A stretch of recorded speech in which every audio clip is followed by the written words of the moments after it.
masa aku susah, ada seorang kawan baik aku yang tahu cerita aku ni sebenarnya. 3 hari sebelum aku kena ambil. Kau nak tahu siapa? Ozliwati. Aku Yo, kiss him China, check it now. Isu Samaza, bite out the bottle. Wow. Update logic straight to your screen. Kasim Challenge, Paddington, paling clean. Buka mata, buka phone. Berita panas, jangan stay alone. Kasim Challenge, mula sekarang. 1 minit, terus datang.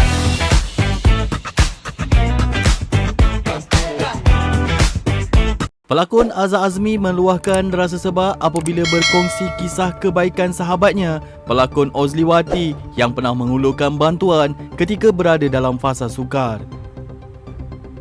Menerusi podcast Sembang Seram, Azhar mendedahkan bahawa Ozlin yang juga isteri kepada pelawak Johan merupakan antara individu terawal menghulurkan bantuan selepas mengetahui masalahnya. Kata Azhar lagi, masa aku susah ada seorang yang tahu cerita aku sebelum aku ditahan. Aku sempat bercakap dengan dia, aku cerita semua kronologi. Masya Allah, aku dapat cakap dengan dia. Dia adalah bagi zakat dekat aku yang aku boleh beli pampers anak aku, susu anak aku dapat bagi anak-anak aku makan ayam goreng sebab anak aku memang suka ayam luahnya. Pelakon drama Nur itu menyifatkan Ozlin sebagai sahabat yang cukup memahami, malah turut menyalurkan bantuan zakat yang membolehkannya memenuhi keperluan anak-anak. boleh beli pampers anak aku, susu anak aku. The moment dia bagi duit tu, sebab anak aku dalam, dia favourite dia suka makan ayam tau. Aku dapat bagi anak aku makan ayam goreng. Dia selalu sebut KFC budak kan.